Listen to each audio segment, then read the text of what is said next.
Chapter 39, The Conquest of Bashan. This chapter is based on Deuteronomy 2 and chapter 3, 1 through 11.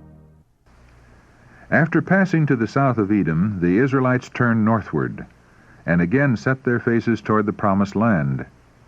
Their route now lay over a vast, elevated plain, swept by cool, fresh breezes from the hills. It was a welcome change from the parched valley through which they had been traveling, and they pressed forward, buoyant and hopeful. Having crossed the brook Zered, they passed to the east of the land of Moab, for the command had been given, "Distress not the Moabites, neither contend with them in battle, for I will not give thee of their land for a possession, because I have given Ar unto the children of Lot." And the same direction was repeated concerning the Ammonites, who were also descendants of Lot. Still pushing northward, the hosts of Israel soon reached the country of the Amorites. This strong and warlike people originally occupied the southern part of the land of Canaan, but increasing in numbers they crossed the Jordan, made war upon the Moabites, and gained possession of a portion of their territory. Here they had settled, holding undisputed sway over all the land from the Arnon as far north as the Jabbok. The route to the Jordan, which the Israelites desired to pursue, lay directly through this territory, and Moses sent a friendly message to Sihon, the Amorite king, at his capital, "Let me pass through thy land. I will go along by the highway. I will neither turn unto the right hand nor to the left. Thou shalt sell me meat for money, that I may eat, and give me water for money, that I may drink. Only I will pass through on my feet." The answer was a decided refusal, and all the hosts of the Amorites were summoned to oppose the progress of the invaders. This formidable army struck terror to the Israelites, who were poorly prepared for an encounter with well-armed and well-disciplined forces. So far as skill in warfare was concerned, their enemies had the advantage. To all human appearance, a speedy end would be made of Israel. But Moses kept his gaze fixed upon the cloudy pillar, and encouraged the people with the thought that the token of God's presence was still with them. At the same time, he directed them to do all that human power could do in preparing for war. Their enemies were eager for battle, and confident that they would blot out the unprepared Israelites from the land. But from the possessor of all lands, the mandate had gone forth to the leader of Israel, "Rise ye up, take your journey, and pass over the river Arnon. Behold, I have given into thine hand Sihon, the Amorite, king of Heshbon, and his land. Begin to possess it, and contend with him in battle. This day will I begin to put the dread of thee and the fear of thee upon the nations that are under the whole heaven, who shall hear report of thee, and shall tremble, and be in anguish because of thee." These nations on the borders of Canaan would have been spared had they not stood in defiance of God's word to oppose the progress of Israel.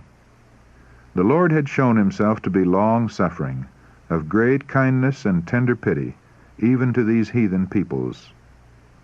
When Abraham was shown in vision that his seed, the children of Israel, should be strangers in a strange land 400 years, the Lord gave him the promise, "In the 4th generation they shall come hither again, for the iniquity of the Amorites is not yet full." Genesis chapter 15, verse 16. Although the Amorites were idolaters, whose life was justly forfeited by their great wickedness, God spared them 400 years to give them unmistakable evidence that he was the only true God, the maker of heaven and earth. All his wonders in bringing Israel from Egypt were known to them. Sufficient evidence was given. They might have known the truth, had they been willing to turn from their idolatry and licentiousness, but they rejected the light and clung to their idols. When the Lord brought his people a second time to the borders of Canaan, additional evidence of his power was granted to those heathen nations. They saw that God was with Israel in the victory gained over King Arad and the Canaanites, and in the miracle wrought to save those who were perishing from the sting of the serpents. Although the Israelites had been refused a passage through the land of Edom, thus being compelled to take the long and difficult route by the Red Sea, yet in all their journeyings and encampments past the land of Edom, of Moab, and Ammon, they had shown no hostility, and had done no injury to the people or their possessions. On reaching the border of the Amorites, Israel had asked permission only to travel directly through the country, promising to observe the same rules that had governed their intercourse with other nations. When the Amorite king refused this courteous solicitation and defiantly gathered his host for battle, their cup of iniquity was full, and God would now exercise his power for their overthrow. The Israelites crossed the river Arnon and advanced upon the foe. An engagement took place in which the armies of Israel were victorious, and following up the advantage gained, they were soon in possession of the country of the Amorites. It was a captain of the Lord's host who vanquished the enemies of his people, and he would have done the same 38 years before had Israel trusted in him. Filled with hope and courage, the army of Israel eagerly pressed forward, and still journeying northward, they soon reached a country that might well test their courage and their faith in God. Before them lay the powerful and populous kingdom of Bashan, crowded with great stone cities that to this day excite the wonder of the world, 80 cities, with high walls, gates, and bars, besides unwalled towns a great many. Deuteronomy chapter 3, verses 1 to 11. The houses were constructed of huge black stones, of such stupendous size as to make the buildings absolutely impregnable to any force that in those times could have been brought against them. It was a country filled with wild caverns, lofty precipices, yawning gulfs, and rocky strongholds. The inhabitants of this land, descendants from a giant race, were themselves of marvelous size and strength, and so distinguished for violence and cruelty as to be the terror of all surrounding nations, while Og, the king of the country, was remarkable for size and prowess, even in a nation of giants. But the cloudy pillar moved forward, and following its guidance, the Hebrew hosts advanced to Adriai, where the giant king with his forces awaited their approach. Og had skillfully chosen the place of battle. The city of Adriai was situated upon the border of a tableland rising abruptly from the plain and covered with the jagged volcanic rocks. It could be approached only by narrow pathways, steep and difficult of ascent. In case of defeat, his forces could find refuge in that wilderness of rocks, where it would be impossible for strangers to follow them. Confident of success, the king came forth with an immense army upon the open plain, while shouts of defiance were heard from the tableland above, where might be seen the spears of thousands, eager for the fray. When the Hebrews looked upon the lofty form of that giant of giants towering above the soldiers of his army, when they saw the hosts that surrounded him, and beheld the seemingly impregnable fortress, behind which unseen thousands were entrenched, the hearts of many in Israel quaked with fear. But Moses was calm and firm. The Lord had said, concerning the king of Bashan, "Fear him not, for I will deliver him and all his people and his land into thy hand, and thou shalt do unto him as thou didst unto Sihon, king of the Amorites, which dwelt at Heshbon." The calm faith of their leader inspired the people with confidence in God. They trusted all to his omnipotent arm, and he did not fail them. Not mighty giants nor walled cities, armed hosts nor rocky fortresses could stand before the captain of the Lord's host. The Lord led the army. The Lord discomfited the enemy. The Lord conquered in behalf of Israel. The giant king and his army were destroyed, and the Israelites soon took possession of the whole country. Thus was blotted from the earth that strange people who had given themselves up to iniquity and abominable idolatry.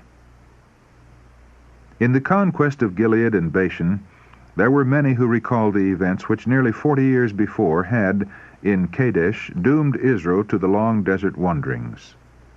They saw that the report of the spies concerning the promised land was in many respects correct. The cities were walled and very great, and were inhabited by giants, in comparison with whom the Hebrews were mere pygmies. But they could now see that the fatal mistake of their fathers had been in distrusting the power of God. This alone had prevented them from at once entering the goodly land. When they were at the first preparing to enter Canaan, the undertaking was attended with far less difficulty than now. God had promised his people that if they would obey his voice, he would go before them and fight for them, and he would also send hornets to drive out the inhabitants of the land. The fears of the nations had not been generally aroused, and little preparation had been made to oppose their progress. But when the Lord now bade Israel go forward, they must advance against the alert and powerful foes, and must contend with large and well-trained armies that had been preparing to resist their approach. In their contest with Og and Zion, the people were brought to the same test beneath which their fathers had so signally failed. But the trial was now far more severe than when God had commanded Israel to go forward. The difficulties in their way had greatly increased since they refused to advance when bidden to do so in the name of the Lord. It is thus that God still tests his people. And if they fail to endure the trial, he brings them again to the same point, and the second time the trial will come closer and be more severe than the preceding. This is continued until they bear the test, or, if they are still rebellious, God withdraws his light from them and leaves them in darkness. The Hebrews now remembered how once before, when their forces had gone to battle, they had been routed and thousands slain. But they had then gone in direct opposition to the command of God. They had gone out without Moses, God's appointed leader, without the cloudy pillar, the symbol of the divine presence, and without the ark.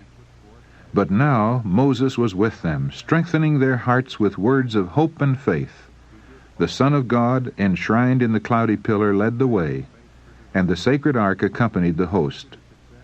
This experience has a lesson for us. The mighty God of Israel is our God. In him we may trust, and if we obey his requirements, he will work for us in as signal a manner as he did for his ancient people. Everyone who seeks to follow the path of duty will at times be assailed by doubt and unbelief. The way will sometimes be so barred by obstacles, apparently insurmountable, as to dishearten those who will yield to discouragement. But God is saying to such, "Go forward. Do your duty at any cost." The difficulties that seem so formidable, that fill your soul with dread, will vanish as you move forward in the path of obedience, humbly trusting in God.